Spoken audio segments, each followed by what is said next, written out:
বাংলাদেশের ভূখণ্ডে মিয়ানমার থেকে গুলিবর্ষণের ঘটনায় উদ্বেগ জানিয়ে ঢাকায় নিযুক্ত মিয়ানমারের রাষ্ট্রদূত উ কিও সো মিওকে তলব করেছে পররাষ্ট্র মন্ত্রণালয়। 13 জানুয়ারি দুপুরে পররাষ্ট্র মন্ত্রণালয়ে তাকে ডেকে এ বিষয়ে কড়া প্রতিবাদ জানানো হয়। পররাষ্ট্র মন্ত্রণালয় জানায়, কক্সবাজারের টেকনাফ উপজেলার ওয়াইকং ইউনিয়ন সংলগ্ন সীমান্ত এলাকায় মিয়ানমারের দিক থেকে ছোড়া গুলিতে 12 বছর বয়সী এক বাংলাদেশি কন্যা শিশু গুরুতর আহত হয়। এ ঘটনায় গভীর উদ্বেগ ও ক্ষোভ প্রকাশ করেছে বাংলাদেশ। বাংলাদেশের পক্ষ থেকে জানানো হয়, কোনো উস্কানি ছাড়াই বাংলাদেশের দিকে গুলিবর্ষণ আন্তর্জাতিক আইনের সুস্পষ্ট লঙ্ঘন এবং প্রতিবেশী দুই দেশের সুসম্পর্কের জন্য বাধা স্বরূপ।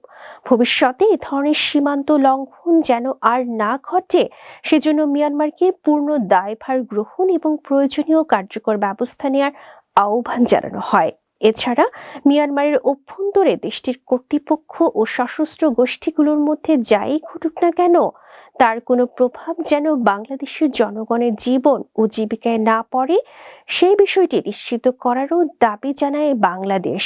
জবাবে মিয়ানমারের রাষ্ট্রদূত উ কিও সো মোয়ে জানান, এ ধরনের ঘটনা প্রতিরোধে তার সরকার প্রয়োজনীয় ব্যবস্থা নেবে। একই সঙ্গে আহত শিশুটির প্রতি এবং তার পরিবারের প্রতি গভীর সমবেদনা প্রকাশ করেন তিনি।